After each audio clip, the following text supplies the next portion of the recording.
Baik, Assalamualaikum warahmatullahi wabarakatuh. Perkenalkan, kami dari kelompok 9 akan mempresentasikan tentang fungsi rekursif, palindrom, dan brute force. Sebelum itu, izinkan kami untuk memperkenalkan diri terlebih dahulu.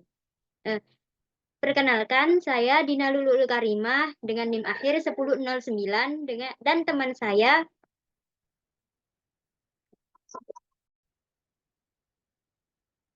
Perkenalkan, nama saya Adi Colacuan Santoso dengan NIM 232410101019.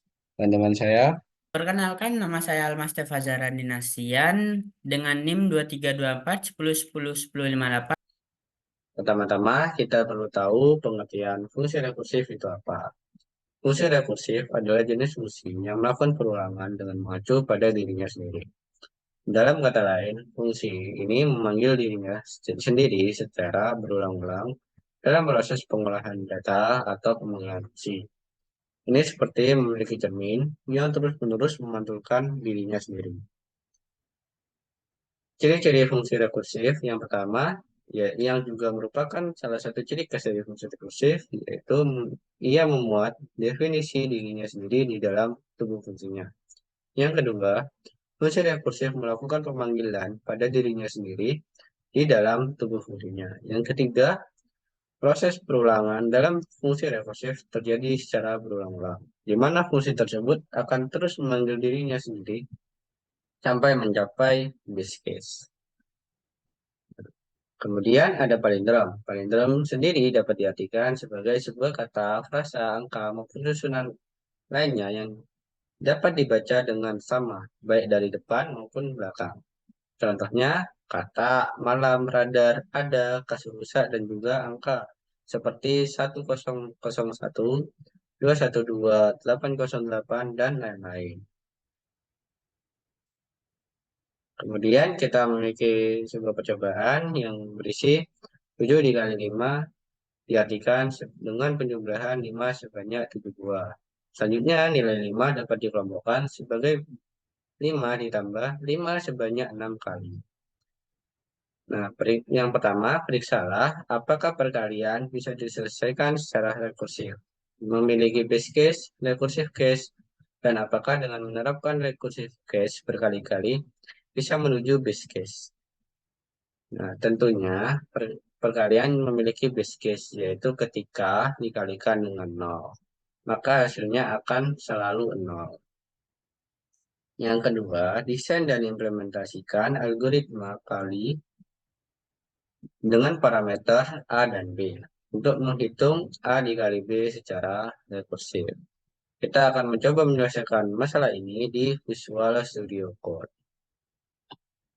Mari kita terjemahkan konsep soal tersebut ke dalam sebuah fungsi Python. Pertama, kita mendefinisikan sebuah fungsi bernama kali yang akan mengambil dua parameter yaitu A dan B yang merupakan bilangan yang ingin kita kalikan.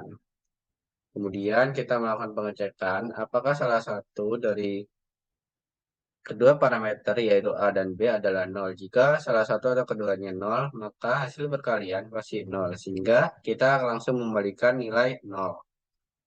Kemudian, ini adalah bagian yang paling penting dari fungsi rekursif ini. Ketika kedua parameter A dan B bukan 0, kita akan mengembalikan nilai dari B ditambah dengan hasil pemanggilan fungsi kali dengan parameter A-1 dan B. Dengan demikian, kita mengurangi nilai A satu per satu hingga mencapai base case, yaitu ketika nilai A adalah 0. Sekarang, kita mendefinisikan fungsi main yang akan menjadi titik masuk utama program. Di dalam fungsi main, kita meminta pengguna untuk memasukkan dua angka yang akan dikalikan menggunakan integer input. Masukkan angka pertama untuk variabel yang kita beri nama A. Kemudian kita membuat variabel yang sama yang akan kita isi dengan masukkan angka kedua yang kita beri nama variabel B. Ini akan meminta user memasukkan kedua angka yang akan dikalikan. Terakhir, kita mencetak hasil perkalian dari kedua angka yang dimasukkan oleh pengguna dengan menggunakan fungsi kali yang telah kita definisikan sebelumnya. Di sini saya menggunakan format string, hasil kali kedua angka tersebut adalah, kemudian kita memanggil fungsi kali dengan parameter A dan B. Nah, selanjutnya yang kita perlu memanggil fungsi main untuk menjalankan program ini. Sekarang mari kita uji program ini dengan contoh memasukkan angka pertama 4 dan angka kedua 5. Maka hasilnya adalah 20. Ini adalah kode yang tadi saya buat, di mana menunjukkan hasil kali 4 dan 5 adalah 20. Dan kemudian untuk for rekursifnya, pada awalnya kita memanggil fungsi kali dengan parameter 4 dan 5. Dan kemudian fungsi tersebut akan memanggil dirinya sendiri dengan parameter 3 dan 5. Proses ini akan terus berlanjut hingga argumen pertama mencapai 0, yang merupakan base case-nya. Nah, ini kan parameternya 0 dan 5. Nah, setelah mencapai base case, pemanggilan rekursif akan kembali menggabungkan hasilnya ke pemanggilan rekursif sebelumnya, sehingga kita akan kembali ke pemanggilan sebelumnya, yaitu kali 1 dan 5, dan menambahkan 5 ke hasilnya. Proses ini akan terus berlanjut hingga kita kembali ke pemanggilan pertama dan mendapatkan hasil akhirnya, yaitu 20. 2. Deret bilangan Fibonacci 1, 1, 2, 3, 4, 7, dan seterusnya. Nilai suku N didapat dari suku N minus 1 ditambah suku N minus 2. Misal suku 7 didapat dari suku 6 ditambah suku 5. Sedangkan suku 1 dan suku 2 ditetapkan nilainya 1. Yang pertama, periksalah apakah penentuan suku ke N bisa diselesaikan secara rekursif. Dalam kurung memiliki base case, recursive case, dan apakah dengan menerapkan recursive case berkali-kali bisa menuju base case. Yang kedua, desain dan implementasikan algoritma Fibonacci N untuk menghitung suku ke N secara rekursif. Ini adalah hasil dari codingan saya. Dari kode berikut, kita bisa melihat base case, recursive case, dan pemanggilan ulang fungsi atau return. Base case fungsi if n kurang dari sama dengan 2. Base case-nya adalah saat ini n kurang dari 2, maka di return 1. Recursive case dari kode ini adalah saat n lebih dari 2. Kode akan memanggil fungsinya, yaitu Fibonacci n minus 1 ditambah Fibonacci n minus 2. Karena n dikurangi 1 dan 2, maka nilai n akan pasti mendekati base case-nya, yaitu n kurang dari atau sama dengan 2. Berikutnya, yang kedua yaitu desain dan implementasinya sesuai kode yang dicantum pada slide ini. Yang ini adalah pohon rekursif kode. Berikutnya adalah jelaskan tahapan eksekusi. Pertama, kita mengecek apakah n kurang dari atau sama dengan 2. Karena ini tidak, maka saya menjalankan kode, maka ini akan menjalankan kode yang di bawah. Yang pada bagian Fibonacci n-1 ditambah Fibonacci n-2. Lalu Fibonacci n-1 ini 3 karena yang diminta adalah 4. Jadi Fibonacci 3 itu menjalankan kode Fibonacci 2 plus Fibonacci 1 yang memiliki nilai masing-masing 1. Jadi nilai yang dipanggil Fibonacci 3 adalah 2. Lalu hasilnya itu ditambahkan dengan hasil Fibonacci 2, n-2, yaitu Fibonacci 2 yang hasilnya 1. Jadi nilai Fibonacci 4 adalah Fibonacci 3 ditambah Fibonacci 2, yang dimana hasilnya 2 plus 1 yang menghasilkan 3, sama dengan output yang diinginkan. Lalu kesimpulannya, berdasarkan percobaan serta hasil analisis data, maka dapat disimpulkan bahwa pohon rekursif adalah cara terbaik untuk memperlihatkan dan menjelaskan cara kerja fungsi yang menggunakan kode rekursif. Kode rekursif dan pohon rekursif juga dinilai lebih efisien dalam menunjukkan jumlah perkalian daripada metode perkalian tradisional, terutama untuk bilangan yang besar. Pohon rekursif dan kode rekursif juga dapat menunjukkan pola bilangan Fibonacci dengan jelas. Jadi, dengan pohon rekursif, seseorang bisa mudah memahami rumus bilangan Fibonacci. Untuk tugas yang pertama, buat algoritma untuk mengecek apakah list berisi n bilangan merupakan palindrom. Lakukan pengecekan apakah bilangan 1 dan bilangan n sama. Jika berbeda, maka bukan palindrom. Jika sama, lanjutkan pengecekan untuk bilangan kedua sampai dengan n-2 dengan cara yang sama secara rekursif. Periksalah apakah pengecekan ini bisa diselesaikan secara rekursif, memiliki base case, recursive case, dan apakah dengan menerapkan recursive case berkali-kali bisa menuju base case. Tentunya perkalian memiliki base case, yaitu ketika perkalian dikalikan dengan angka 0, yang hasilnya pasti 0. Dan yang kedua, desain dan implementasikan palindrom list untuk mengecek apakah list merupakan palindrom. Yang ketiga, buat pohon rekursif untuk menggambarkan eksekusi palindrom list dengan list 1, 2, 3, 4, 2, dan 1. Yang keempat, jelaskan tahapan eksekusi palindrom list dengan list 1, 2, 3, 4, 2, dan 1. Untuk lebih lengkapnya, kita akan langsung ke Visual Studio Code. Untuk menyelesaikan masalah ini, pertama, kita perlu mendefinisikan sebuah fungsi yang saya beri nama cek palindrom, yang akan menerima sebuah list angka sebagai parameternya. Kemudian, kita membuat base case dari fungsi rekursif dengan kondisional jika panjang list angka kurang dari atau sama dengan 1, maka list tersebut sudah pasti merupakan palindrom.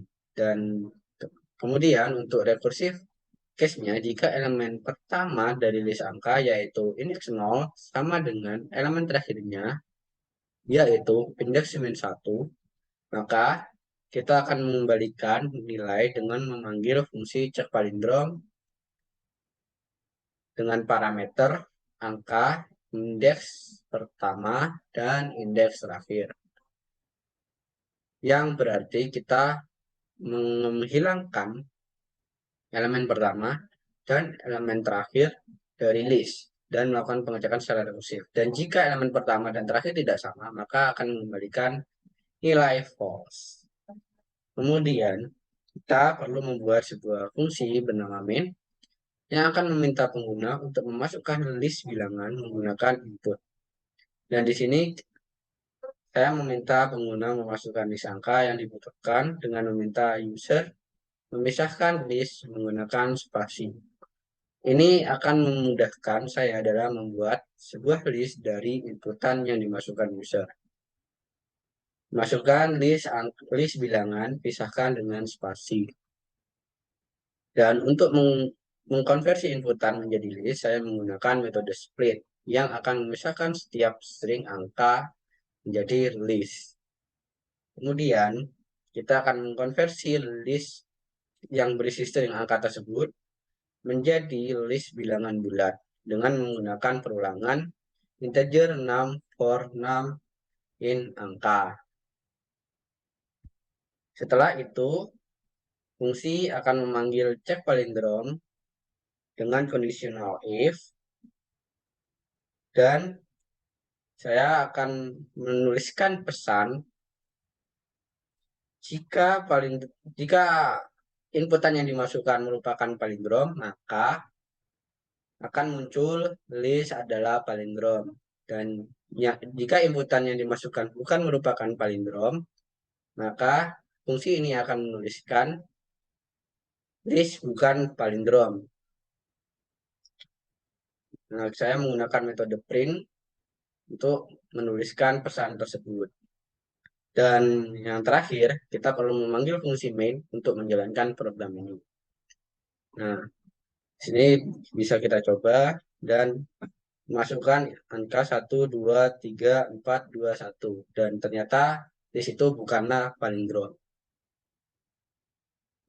Ini adalah kode kita yang telah kita buat sebelumnya, dan di sini adalah hasilnya adalah list bukan merupakan palindrom. Dan untuk pohon rekursifnya, di sini fungsi cek palindrom dipanggil dengan list 1, 2, 3, 4, 2, dan 1, di mana fungsi akan membandingkan elemen pertama dan elemen terakhir dari list dan lanjut pemanggilan rekursif untuk sublist yang berisi 2, 3, 4, dan 2 hingga sublist 3 dan 4. Dan ternyata pada sublist terakhir bukan merupakan palindrom karena 3 dan 4 bukan merupakan angka yang sama. Baik, saya akan menjelaskan tentang tugas 2, yaitu yang pertama soalnya yaitu kita diminta untuk membuat sebuah algoritma untuk mencari bilangan dari sebuah list bilangan yang harus kita lakukan yaitu untuk membuat perbandingan bilangan terbesar list 1n-1 dengan list n untuk mendapatkan bilangan terbesar dari list 1n-1 lakukan dengan cara yang sama secara rekursif. Yang pertama yang harus kita lakukan itu adalah memeriksa apakah itu bisa dilakukan secara rekursif, ada base case-nya, ada rekursif case-nya. Nah, yang kedua yaitu kita mendesain cari terbesar list untuk mencari bilangan terbesar list. Yang ketiga yaitu kita disuruh untuk membuat pohon rekursif untuk menggambarkan eksekusi cari terbesar list dengan list 1, 2, 3, 4, 5, 1. Nah, yang keempat yaitu menjelaskan tahapan eksekusi cari terbesar list dengan list 1, 2, 3, 4, 5, 1. Baik, untuk selanjutnya yaitu kita buat variabel masuk. Kita buat inputannya, lalu kita buat inputan tersebut menjadi sebuah list dengan cara kita konversi dulu pemisahan inputan ini tadi, lalu kita dipisah-pisah, nanti dimasukkan menjadi sebuah list. Nah, lalu kita akan mencari kita akan membuat sebuah fungsi cari terbesar list tadi kan. Nah, nanti terus max itu variabelnya diinisialisasi dengan nilai negatif tak terhingga. Lalu kita for num in list p, jika numnya itu lebih besar dari max, dari nilai negatif tak terhingga ini, maka max itu sama dengan iterasi tadi. Nah, lalu kita return max-nya tadi. Nah, lalu setelah itu kita print bilangan terbesar dalam list adalah cari terbesar list.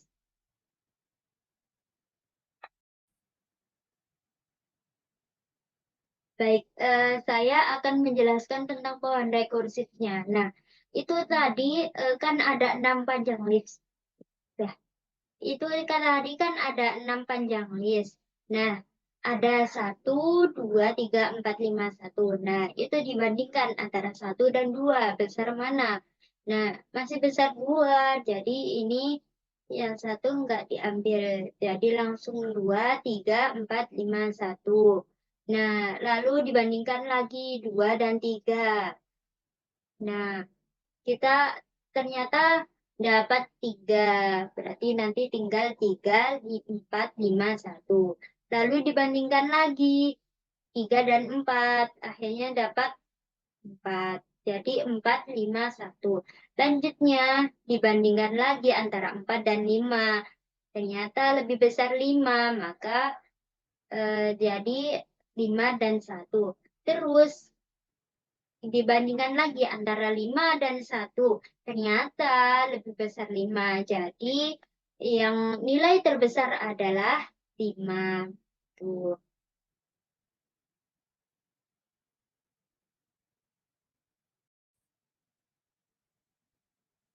Baik, dari hasil codingan yang sudah dibuat tadi, ternyata di sini ada masukkan angka yang dipisahkan oleh spasi tadi. Nah, dari inputan tadi sudah terbukti bahwa bilangan terbesar dalam list adalah 5. Jadi,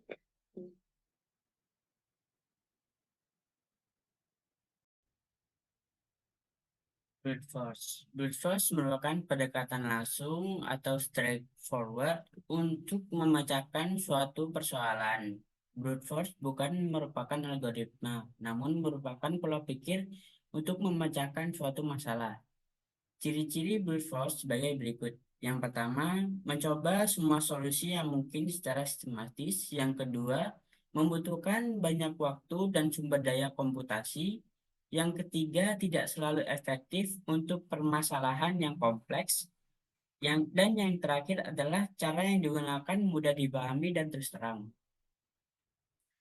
Percobaan pertama, 1. Terdapat list terurut bilangan 3, 5, 12, 15, 21, 22, 34, 36. Carilah indeks bilangan 21 di list. Dari uraian permasalahan tersebut, buatlah function cari yang menerima sebuah list bilangan terurut dan key. Function tersebut mengembalikan indeks tempat key berada pada list tersebut. Gunakan strategi brute force untuk merancang algoritmanya. Lalu implementasikan algoritma dari soal A yang sudah Anda buat menggunakan fungsi rekursi.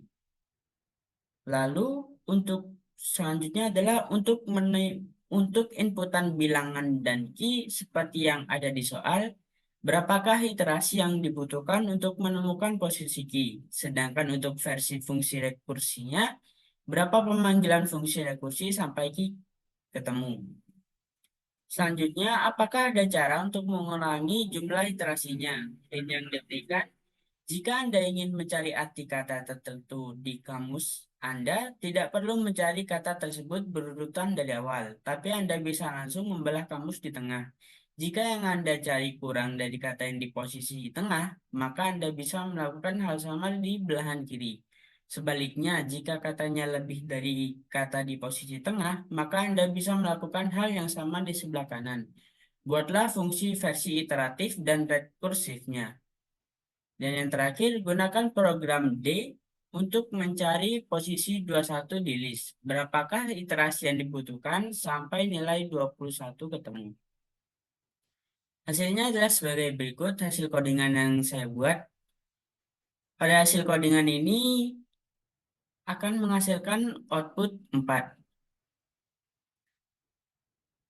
Jawaban untuk 1C adalah untuk fungsi iteratif cari, jumlah iterasi tergantung pada posisi key dalam daftar. Jika key berada di posisi terakhir atau tidak ada dalam daftar, maka jumlah iterasi sama dengan panjang daftar. Dan untuk fungsi rekursif, yaitu find rekursif, jumlah pemanggilan rekursi juga bergantung pada posisi key dalam daftar. Jika key berada di posisi terakhir atau tidak ada dalam daftar, maka jumlah pemanggilan rekursi sama dengan panjang daftar. Yang selanjutnya, hasil dan analisis data. Yang pertama, apakah ada cara untuk mengurangi jumlah iterasinya? Ini yang diberikan. Jika Anda ingin mencari arti kata tertentu di kamus Anda, tidak perlu mencari kata tersebut berurutan dari awal. Tapi Anda bisa langsung membelah kamus di tengah. Jika yang Anda cari kurang dari kata yang di posisi tengah, maka Anda bisa melakukan hal sama di belahan kiri. Sebaliknya, jika katanya lebih dari kata di posisi tengah, maka Anda bisa melakukan hal yang sama di belahan kanan. Buatlah fungsi versi iteratif dan rekursifnya. Yang kedua, gunakan program D untuk mencari posisi 21 di list. Berapa iterasi yang dibutuhkan sampai nilai 21 ketemu. Hasilnya adalah sebagai berikut. Jawabannya yang pertama, cara mengurangi jumlah iterasinya yaitu kita dapat menggunakan pendekatan binary search untuk mengurangi jumlah iterasi dan membagi daftar menjadi dua bagian dan memeriksa elemen tengah untuk menentukan di mana key berada. Untuk jawaban nomor 2 adalah sebagai berikut untuk mengimplementasikannya. Yang dimana hasilnya akan menghasilkan output posisi 21 di list 4. Hasil analisis datanya menggunakan binary search untuk mencari posisi 21. Dengan menggunakan binary search, jumlah iterasi yang dibutuhkan untuk menemukan posisi 21 di list akan lebih sedikit dibandingkan dengan metode brute force. Baik, selanjutnya yaitu percobaan 2. Percobaan 2 pada brute force. Nah, kita diminta untuk mendefinisikan AB sebagai AB, A dikali A dikali A dikali titik-titik dikali A sebanyak B kali. Misalnya 54 sama dengan 5 dikali 5 dikali 5 kali 5 perkalian bilangan 4 sebanyak 5 buah. Dari definisi tersebut, buatlah program yang menerima inputan bilangan bulat A dan B. Program tersebut mengembalikan nilai AB, gunakan strategi brute force untuk mendesain solusinya. Nah, buat versi iteratif dan rekursifnya. Nah, untuk data berikut, ceklah hasil perkaliannya menggunakan program yang telah dibuat. Untuk bilangan pada soal B, berapakah iterasi yang dibutuhkan? Apakah ada cara untuk mengurangi jumlah iterasinya? Lalu implementasi cara untuk yang ada telah ditemukan. Yang keenam yaitu analisa perbandingan waktu eksekusi program A dengan program. Baik, selanjutnya yaitu yang pertama kita lakukan adalah membuat sebuah inputan. Kita membuat dua inputan. Yang pertama ada login A dan login 1 dan login 2. Tujuannya nanti sebagai inputan antara kan perpangkatan. Jadi ada si pangkat dan si angka yang mau dipangkatkan gitu kan. Nah, kita buat sebuah fungsi eksponen login 1, login 2. Yang kan kenapa kok 1? Karena kan pasti kalau semisal perpangkatan itu hasilnya 1. Lalu kita for i in range, kita perulangan login 2-nya, hasilnya dikali sama dengan login.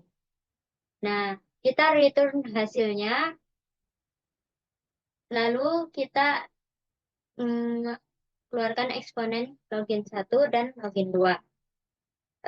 Lalu itu yang versi brute force. Lalu kita ke versi rekursifnya. Ada def login rekursif. Ada login 1 dan login 2. Jika login 2 sama dengan 0, di return 1.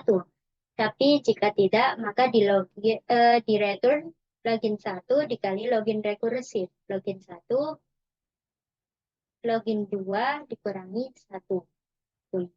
Lalu untuk iterasinya itu kita pakai def eksponen iteratif. Login 1 di login 1, login 2 itu resultnya 1. Lalu for i in range login 2. Lalu result dikali sama dengan login 1 di return lagi ke resultnya. Untuk hasil iteratifnya yaitu eksponen login 1, login 2. Ini memanggil apa? Hasil iteratif memanggil eksponen iteratif. Gitu. Lalu kita print hasil dari login 1 dan login 2. Ini, login 1, login 2 adalah hasil iteratif. Ini. Kan begitu. Nah, ini hasilnya. Ada masukan angka yang Anda inginkan. Misal saya memasukkan 2 dan 3, nah, maka hasilnya itu ada 8. Nah, lalu memiliki iterasi 2. Sama dengan yang ini, misal saya memasukkan 4, dan 3 akan menghasilkan 64, memiliki iterasi 2. Baik, sekarang kita buat iterasi yang lebih sedikit. Sama seperti tadi ya, login 1, login 2, terus sama seperti tadi, kita buat eksponennya, terus hasil, for i in range login 2, hasil dikalikan sama dengan login 1, lalu di return hasilnya itu berapa. Lalu eksponennya dipanggil lagi, ini def eksponennya. Lalu kita buat yang versi rekursifnya, def eksponen login 1 dan login 2. Jika login 2 itu sama dengan 0, maka di return 1. Jika salah, maka kita return login 1 dikalikan dengan eksponen login 1 dengan login 2 dikurangi 1. Lalu kita buat iterasinya dulu. Login 2 dibagi dengan 2. Jika login 2 di modulus 2 itu tidak sama dengan 0, maka iterasinya itu lebih dari 1. Ditambah 1. Nah, lalu hasil eksponen login 1, login 2. Kita buat variabelnya. Buat nampung eksponen login 1, login 2. Lalu kita print hasil dan kita print iterasinya tadi. Jadi nanti hasilnya itu kita diminta untuk membuat, jadi hasilnya itu nanti kita diminta untuk mengisi apa angka yang kita inginkan. Misal kita masukkan 4 dan 3. Nanti kan hasilnya ada 64. Soalnya 4 pangkat 3 itu 64. Nah, total iterasinya menjadi 1, padahal aslinya 2. Nah, lalu untuk kayak ini juga kita masukkan 2 pangkat 3.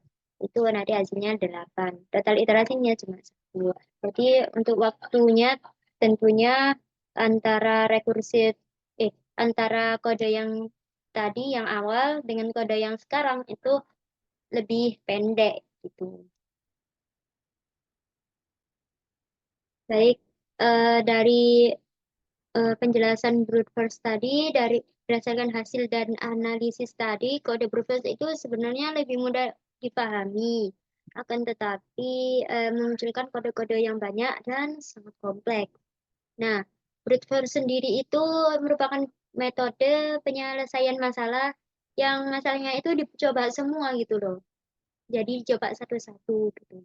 Nah, dan solusinya ini tuh sangat-sangat sistematis ya. Nah, walaupun sangat sistematis, akan tetapi brute force ini sangat membutuhkan waktu yang relatif lama, karena makanya itu tidak efisien dan praktis. Baik, tugas 1 brute force pertama itu ada kita diminta untuk membuat bilangan bulat positif jika dikatakan prima habis dibagi oleh 1 dan dirinya sendiri. Dengan kata lain, jika ada bilangan bulat 2 sampai dengan bilangan 1 yang habis membagi bilangan, maka bilangan bukan prima. Dari definisi tersebut, buatlah program yang menerima inputan bilangan bulat dan mengembalikan nilai true jika bilangan prima dan false jika bilangan bukan prima. Gunakan strategi brute force untuk mendesain solusinya. Untuk data berikut, ceklah status menggunakan program yang telah Anda buat. Untuk bilangan pada soal B, berapa iterasi yang dibutuhkan? Apakah ada cara untuk mengurangi jumlah iterasinya? Implementasikan cara yang Anda temukan di soal D untuk mengecek itu angka tersebut. Analisa perbandingan waktu eksekusi program A dengan program E. Baik, selanjutnya yaitu kita bikin kodenya dulu. Kita buat kodenya dulu. Yang pertama kita akan memasukkan inputan dulu, maka kita buat variabel inputan, integer inputan karena kita kan mau menghitung. Nah, lalu kita buat fungsi bilangan prima login X sama dengan 2, Y sama dengan 0. Nah, tuh Y plus sama dengan 1 itu jika loginnya itu lebih besar dari 2, maka di return false. Karena kan kita diminta untuk kalau lebih dari 2 itu berarti kan bukan prima. Nah, lalu jika login itu sama dengan 2 atau X sama dengan login, maka di return true, benar. Lalu jika login di modulus X sama dengan 2 sama dengan 0, maka di return false. Yang salah yaitu jika salah semua, maka direturn bilangan prima, login tadi inputan, X-nya 2 ditambah 1, lalu Y. Lalu kita buat lagi variabel A, B sama dengan bilangan prima login. Nah, ini kita panggil lagi. Lalu jika bilangan prima login, nah, itu kita print apa F login. Ini login merupakan bilangan prima jika itu benar. Nah, lalu kita print iterasinya itu berapa dari B-nya tadi. Lalu jika salah itu kita print loginnya itu bukan bilangan prima dan kita print iterasinya. Nah, seperti contoh pada ini. Kita masukkan angka 5. Nah, 5 itu merupakan bilangan prima. Gitu. Nah, lalu angka-angka tadi dari 1033489893, nah itu bukan bilangan prima. Angka-angka tadi semuanya itu bukanlah bilangan prima. Baik, selanjutnya kita akan buat iterasi yang lebih sedikit gitu. Nah, sama seperti tadi kita buat inputannya dulu kan. Nah, lalu kita masukkan fungsi bilangan prima login X sama dengan 2, Y sama dengan 0. Lalu kita samakan dengan Y plus sama dengan 1. Jika login lebih besar dari 2, itu di return false.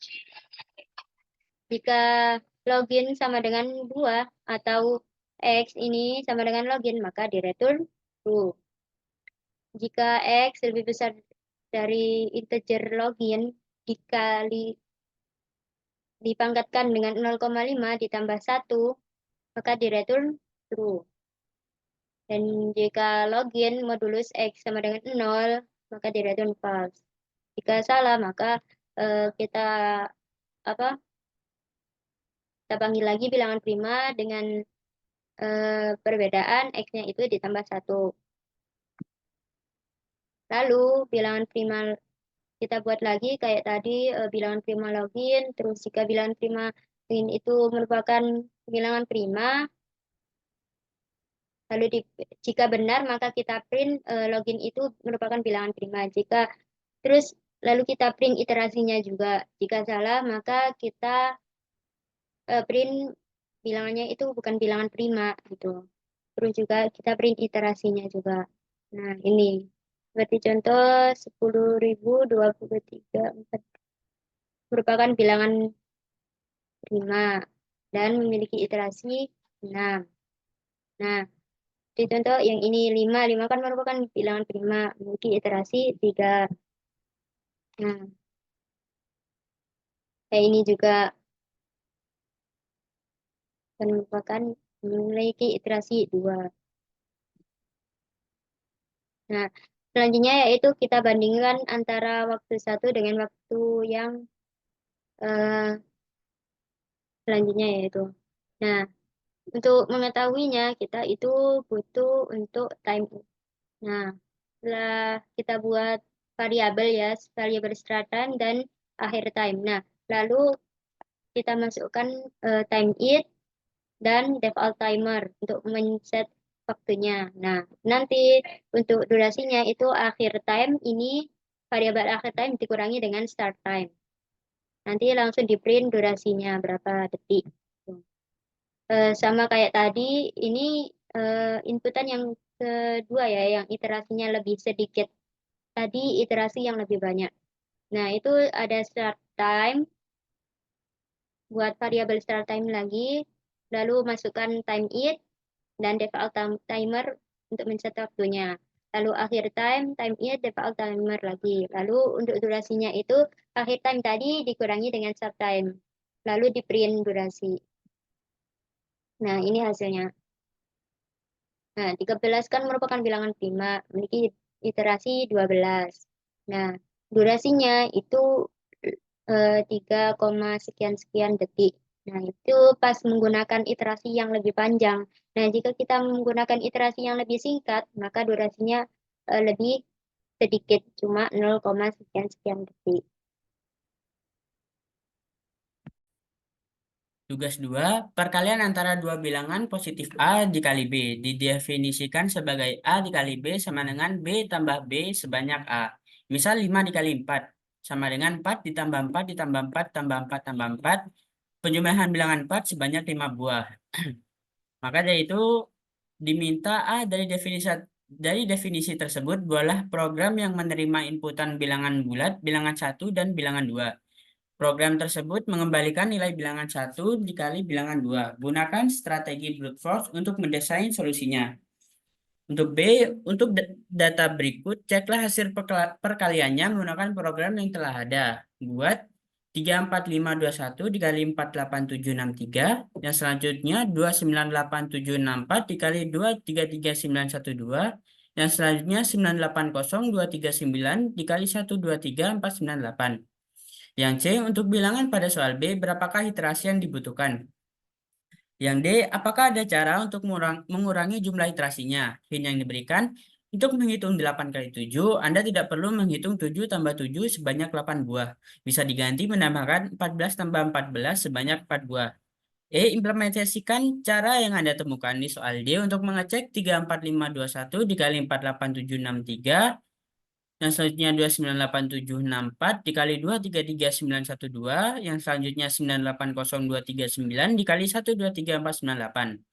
F, analisalah perbandingan waktu eksekusi program A dan program E. Untuk pertanyaan yang A dan B, berikut adalah jawabannya. Untuk jawaban perkalian 34, untuk hasil dari 34521 dikali 48763, maka output hasilnya adalah 168.334.7523. Untuk output perkalian dari 298.764 dikali 233912, maka dihasilkan output 6988448478.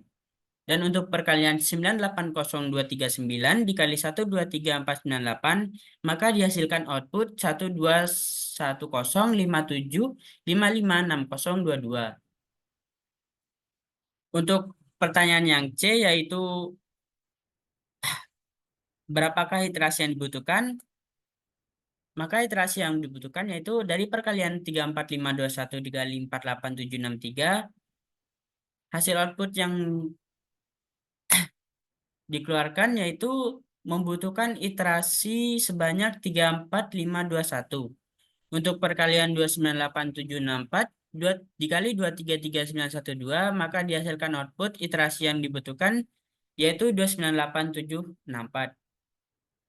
Lalu perkalian 980239 dikali 123498, maka output yang dihasilkan membutuhkan iterasi sebanyak 980239.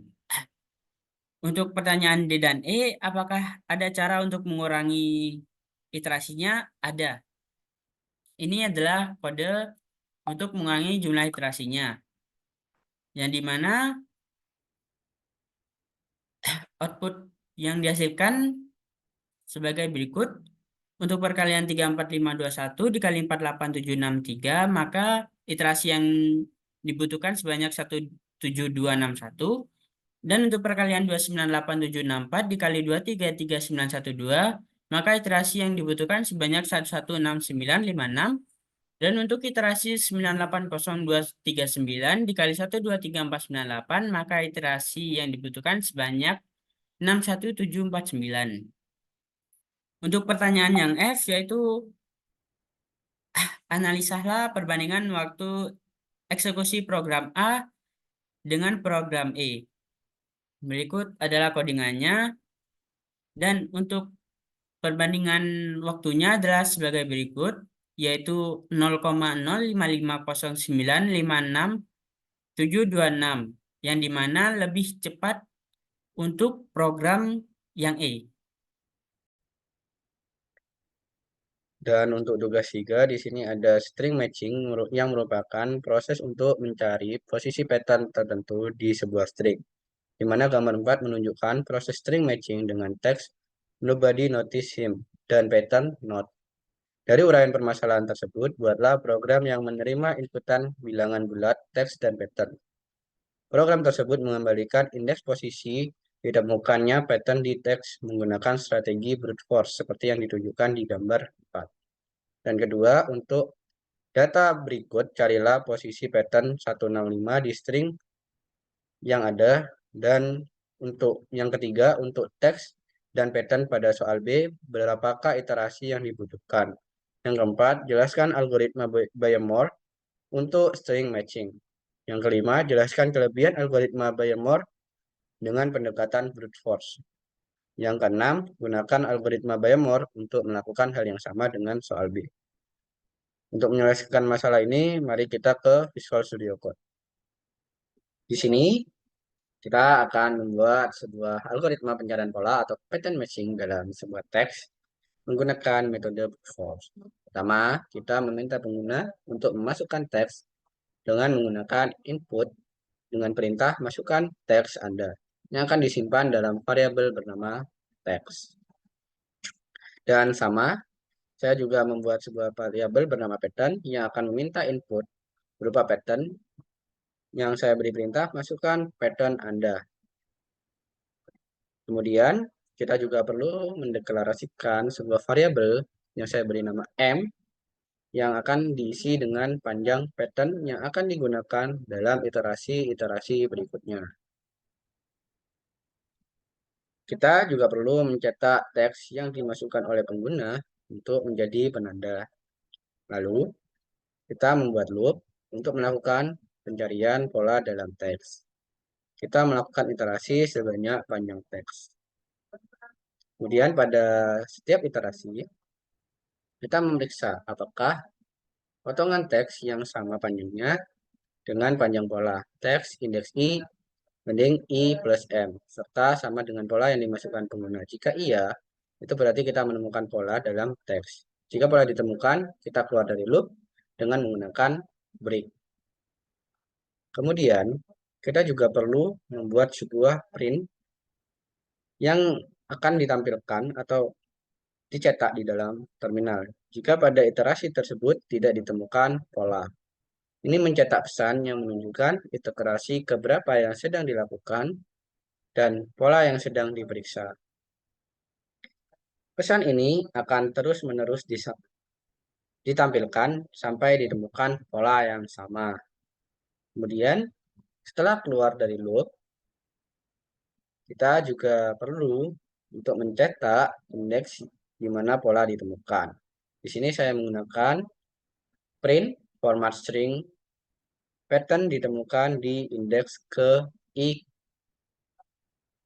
Kemudian ini akan ditampilkan di terminal.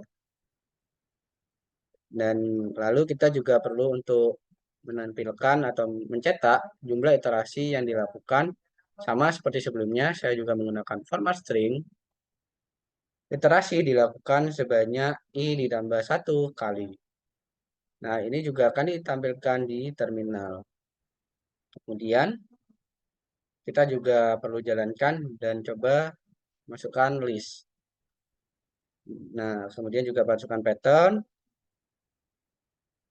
Pattern ditemukan di indeks ke-6. Iterasi dilakukan sebanyak 7 kali. Ini adalah kode yang telah kita buat sebelumnya di Visual Studio Code dan ternyata pola ditemukan di indeks ke-6 dan dilakukan sebanyak 7 kali iterasi untuk menemukan pola dalam teks. Selanjutnya, jelaskan algoritma Bayes-Moore untuk string matching. Algoritma Bayes-Moore merupakan sebuah algoritma pencarian pola yang didasarkan pada dua teknik utama, yaitu good suffix rule dan bad character. Berikut adalah langkah-langkahnya saat melakukan pencocokan string. Algoritma ini memulai pencarian dengan mencoba mencocokkan pola pada awal teks. Selanjutnya, algoritma mencocokkan karakter pola secara berurutan dengan karakter yang sesuai di teks. Jika terdapat ketidakcocokan antara karakter pola dan karakter di teks, algoritma akan menggunakan informasi dari good suffix rule dan bad character untuk menentukan langkah geser yang optimal.